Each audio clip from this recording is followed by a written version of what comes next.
से संभालो सवाल को। ये फैक्टराइज करना है। X square minus 5x plus 6 equal to 0। तो इसके फैक्टर करेंगे ना, तो ये 6 के हमने फैक्टर किए, 2 3 जा 6 और 3 से 3 प्लस 2 5। अगर इसको ऐड किया तो 20 वाले के इक्वल आए और इसका मल्टीप्लाई इसके इक्वल आए। ये हो गया x square minus 2x minus 3x plus 6 equal to 0। अब इन दोनों में कॉमन x आ रहा है, x माइनस 2, और यहाँ पर हमने 3 लिया, x माइनस 2 इक्वल टू 0। और ये x माइनस 2 हो जाएगा और ये x माइनस 3 हो जाएगा। ठीक है ना। ये फैक्टर ऐसे नहीं बात है। देखो ये वाला है ना, इसका परफेक्ट स्क्वायर डिवीजन वाली मेथड से निकालना। एक तो होता है प्राइम फैक्टर करके 2 के पेयर बना लिए, लेकिन ये डिवीजन मेथड से निकालना है। डिवीजन मेथड से निकालेंगे 225 ऐसे पेयर बना लें। अब इसका जो आंसर आएगा ना वो 2 डिजिट का होगा। 1 बन जा 1, 2 2 जा 4 ज़्यादा हो गया, 1 बन जा 1 ही होगा। 1 को प्लस किया 2, अब देखो ये यहाँ पर आ गया और इसमें से सब्ट्रैक्ट किया हमारे 1 हुआ और ये पूरा क्लियर होकर रह जाएगा 25। अब ये 1 को और 1 को प्लस किया 2 आया। अब 2 का हम इसमें डिवाइड करें 6 बार जाएगा, लेकिन 6 बार फिर मल्टीप्लाई करेंगे ज़्यादा हो जाएगा, इसलिए कम हो जाएगा। 5 5 जा 25, 5 2 जा 10। इसका स्क्वायर होता है 15। डिवीजन वाली मेथड से बुक में से सम करना, डिवीजन वाली मेथड से। अभी तक हमने जो कराई थी वो प्राइम फैक्टर से कराई थी। थर्ड वाले देखो समझो, क्या एक ट्रायंगल पॉसिबल होगा जिसकी साइड 4 4 और 7 सेंटीमीटर है, तो वो ट्रायंगल पॉसिबल होगा। ट्रायंगल के लिए ये होता है, अगर ट्रायंगल की 2 साइड को सम 4 ये 4 और इस है, तो कोई सी भी 2 साइड इसकी इस है, तो इनका दोनों छोटी वाली साइडों का सम किया 4 + 4 इक्वल टू 8। इससे ज़्यादा आ रहा है, छोटी वाली साइड से सम ज़्यादा आ रहा है तो ट्रायंगल पॉसिबल होगा। और अगर छोटी वाली साइडों का 2 का सम इससे कम होता, 7 से कम होता, तो ट्रायंगल नहीं बनता। अच्छा देखो अब ये है ना 7th वाले, देखो तुम्हारी बुक में ये ट्री इज ब्रोकन, एक पेड़ टूट गया फ्रॉम 5 मीटर का ग्राउंड, जमीन से 5 मीटर ऊपर से टूट गया, और जो टूटा हुआ पार्ट था वो ज़मीन से 12 मीटर दूर ज़मीन से टच कर रहा है उसका टॉप। तो बताओ उस पेड़ की ऊंचाई क्या थी। देखो ये पेड़ है ना, ये पेड़ 5 मीटर से टूटा, ऊपर का पेड़ इतना ऊंचा था ना, यहाँ से टूट गया, और ये टूटा हुआ पार्ट है ना, तो यहाँ पर ज़मीन पे 12 मीटर टूट गया। तो बताओ ट्री की हाइट क्या थी। तो हमें ये वाला निकालना है, इसका ए बी और सी। ये राइट एंगल है 90 डिग्री का, इसके सामने हाइपोटेन्यूज होता है। अभी ए बी निकालेंगे ना, A B equal to root A C equal to आया A B square plus B C square.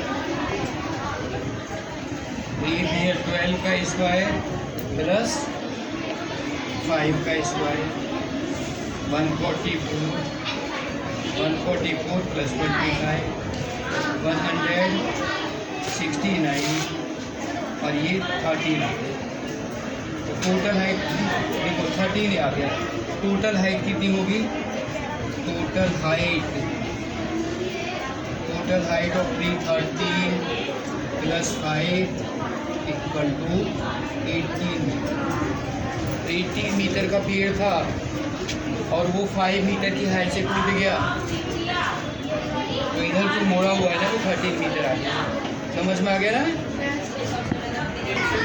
Matter anything which occupy space and has मास, कोई चीज़ जो जगह घेरती है और जिसमें वजन होता है वो मैटर होता है। हर चीज़ जगह घेरती है ना, तो उसमें वजन भी होता है। Matter anything which occupy space and has mass is called matter. देखो फोर्स, पुल और पुश ऑन एनी बॉडी, अगर किसी बॉडी पर पुल करते हैं, उसे खींचते हैं या उसमें धक्का मारते हैं तो उसे फोर्स कहते हैं। समझ लो डेफिनेशन सबसे सुनूंगा। वर्क, वर्क होता है moving any object by applying force. अगर हमने किसी बॉडी पर फोर्स लगाया और फोर्स लगाने पर उसका मूवमेंट हो जाए तो वर्क होगा। अगर हमने दीवार में धक्का मारा, दीवार गिरेगी नहीं तो हमने कोई वर्क नहीं किया। अगर दीवार गिर जाती है तो हमने वर्क किया। Moving any object by applying force, force लगाने से मूवमेंट होता है तो वर्क होगा, otherwise there is no work, work नहीं होगा। एक ही चीज़ क्लियरली बिल्कुल डेफिनेशन देखो क्रॉप्स होता है ना। आवाज़ नहीं आए शांत कर दो, इन्हें आवाज़ नहीं आए तो बिल्कुल आवाज़ नहीं आए। क्रॉप्स, क्रॉप्स होती है same kind of plants grown at one place. एक ही खेत में एक तरह की बहुत सारे पौधों को लगाना वो क्रॉप्स कहलाता है। अगर एक पौधा लगा दिया वो क्रॉप होगा? नहीं होगा। एक पौधा लगा दिया वो क्रॉप नहीं है। बहुत सारे प्लांट को लगा दिया, एक खेत में बहुत सारे प्लांट लगा दिया तो वो क्रॉप्स होती है। अरे अब धान लगाए जा रहे हैं तो धान की क्रॉप होगी ना, क्रॉप्स होती है। Fertiliser, chemicals, chemicals which are used for the growth of the plant. Chemical जो होते हैं फर्टिलाइजर होते हैं।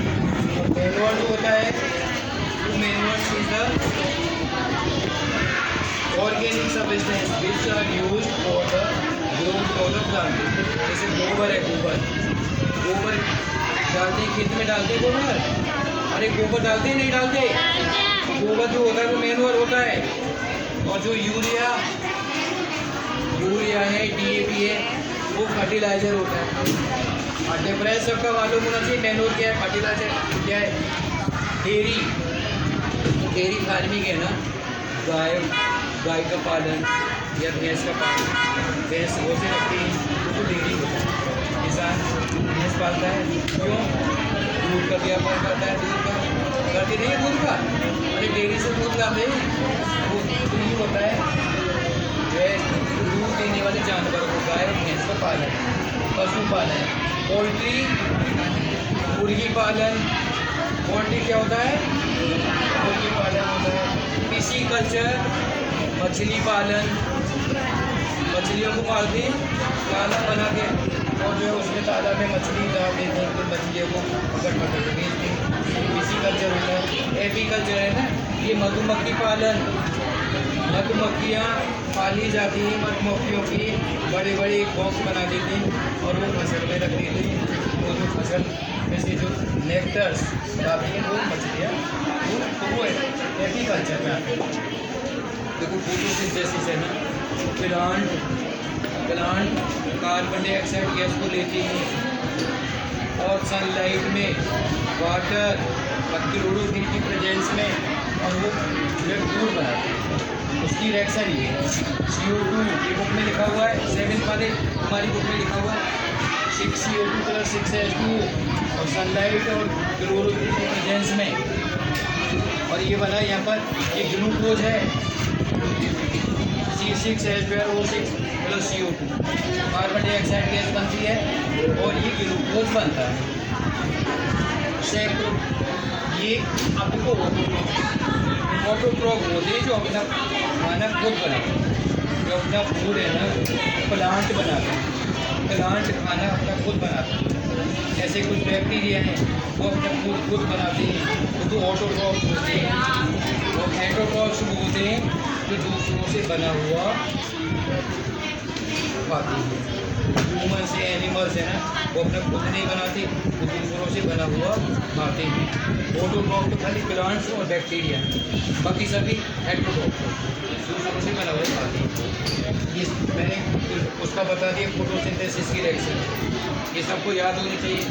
प्लांट हमारे लिए इतनी यूजफुल होती है कि वो जो है हमको जो है ये यहाँ पर दूसरे जो है ये और ये वाला जो बनेगा ऑक्सीजन, प्लांट हमको ऑक्सीजन देती है।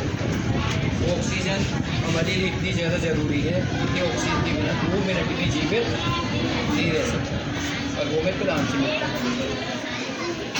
तो इसलिए हमें ज़्यादा से ज़्यादा प्लांट्स लगाने चाहिए। और कार्बन डाइऑक्साइड को लेती है, जो कार्बन डाइऑक्साइड पॉल्यूशन फैला रही है उसको वो प्लांट ले रही है और बदले में क्या दे रही है ऑक्सीजन, जिसके बिना 1 मिनट भी जीवित नहीं रह सकते। अच्छा देखो, सेप्रोटॉप्स वो होते हैं जो सड़ी गली चीज़ों पर हो जाते हैं। बरसात के दिनों में देखा होगा छाते जैसे हो जाते हैं, लकड़ी के ऊपर हो जाएंगे। सेप्रोटॉप्स जो सड़ी गली चीज़ों पर हो जाती है, अगर रोटी को भिगो के रख दिया तो उस पर वाइट हो जाती है, अचार के ऊपर वाइट हो जाती है।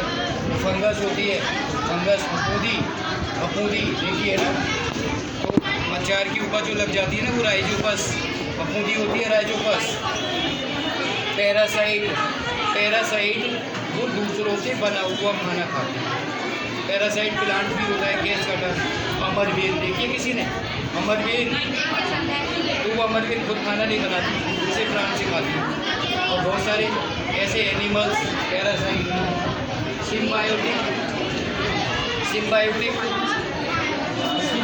बायोटिक जो होता है different organism by the mutual relationship make the food is called symbiotic. जैसे लाइकन, लिटमस पेपर पढ़ा है तुमने लिटमस, तो लिटमस जो होता है लाइकन से बनता है। लाइकन फफूंदी, फंगस और एल्गी से मिलके बना होता है, तो वो इस तरह का मूल होता है, उसे सिम्बायोटिक कहते हैं। तो जो लिटमस होता है ना लाइकन से बना हुआ होता है, वो एसिड में तो रेड हो जाता है, बीच में ब्लू कलर चेंज कर लेता है। देखो न्यूट्रिएंट जो होते हैं, nutrients are the substances which are useful for our body. The substances which are useful for our body which we eat are called nutrient. तो न्यूट्रिएंट जो चीज़ें हम खाते हैं ना, जो हमारी बॉडी के लिए अच्छा होता है, तो वो न्यूट्रिएंट होता है। तम्बाकू खाते हैं, तम्बाकू न्यूट्रिएंट होगा? बहुत से तम्बाकू खाते हैं, न्यूट्रिएंट होगा? नहीं, वो बॉडी के लिए हार्मफुल है, वो न्यूट्रिएंट नहीं हुआ। जो चीज़ खा रहे हैं जो बॉडी के लिए यूजफुल है वो होता है nutrient. Components which are useful for our body are called nutrient. अब देखो nutrition, process of intake the nutrient is called nutrition. Digestion होता है, डाइजेशन पचना, जो हमने खाना खाया वो पच जाए। Breaking down of complex food into simpler substances is called nutrition. It is called digestion. Breakdown of food of complex substances into simple substance is called digestion. तो ये 20 डेफिनेशन सबको लग करके आनी, सबको लिखनी है पूरी, ठीक है, और याद भी होगी, सबको याद।